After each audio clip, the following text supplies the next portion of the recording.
5 ساڵ زیاترە حکوومەتی هەرێمی کوردستان بەبێ یاسای بودجە کارەکانی ڕای دەکات. بۆ ئامادەکردنی پرۆژەی بودجەی ساڵی 2020 حکوومەتی هەرێمی کوردستان چاوەڕوانی بەغدایە تا پشتی هەرێم لە بودجەی ساڵی 2020 عراق دیاری بکات. ئەو کات حکوومەتی هەرێمیش دەست بە ئامادەکاریەکان دەکات بۆ پرۆژە بودجەی هەرێمی کوردستان. ئەندامێکی لیژنەی دارایی پەرلەمان دەڵێت ئومێدمان هەیە ساڵی داهاتوو حکوومەت بودجە بێنێتە پەرلەمان. حکوومەت ئامادەی بکات بینێرێتە پەرلەمان. مێدێکی زۆرمان هەیە کە حکوومەتی هەرێمی کوردستان ئێستا خەریکی ئامادەکردنی بێت بۆی بتوانێت پێش وەختە پرۆژە بودجە بنێرێتە پەرلەمانی کوردستان و بۆی لێرە ئەمەتوانێت پێ بدرێت و پەسەند بکرێت.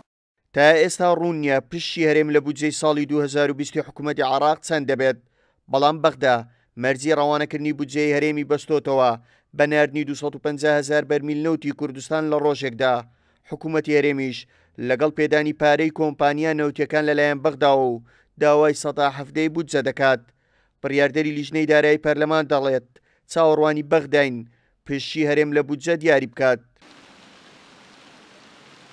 چاوەڕێی ئەوە دەکەین کە لە عێراق بودجەی 2020 پەسەند بکرێت، پاش ئەوەی بودجە عێراق پەسەند دەکرێت و دیار دەبێت کە پشکی هەرێمی کوردستان چەندە. بە گوێرەی پشکی هەرێمی کوردستان لە بودجەی 2020 عێراقی حکوومەتی هەرێمی کوردستان هەڵدەستێت بە ئامادەکردنی بودجەی ساڵی داهاتوو و ئاراستەی پەرلەمانی کوردستان دەکات. ئێستا بەو بڕەپارەی کە بەغدا ماگانە ڕەوانەی هەرێمی کوردستانی دەکات لەگەڵ داهاتی وەزارەتی سامانە سروشتیەکان و داهاتی ناوخۆ نزیکەی 950 ملیار دینار ماگانە لە دەست حکوومەتی هەرێما. لە ماوەی 5 ساڵی ڕابردووشدا کە حکوومەت بەبێ یاسای بودجە کاری کردووە، لە کۆتایی ساڵدا بەیان مالی کە هەموو خەرجی و داهاتەکانی حکوومەتی تێدا بووە ڕەوانەی پارلەمانی کوردستانی کردووە. بەڵام بۆ ساڵی 2020 حکوومەت هەوڵ دەدات بە یاسای بودجە کار بکات.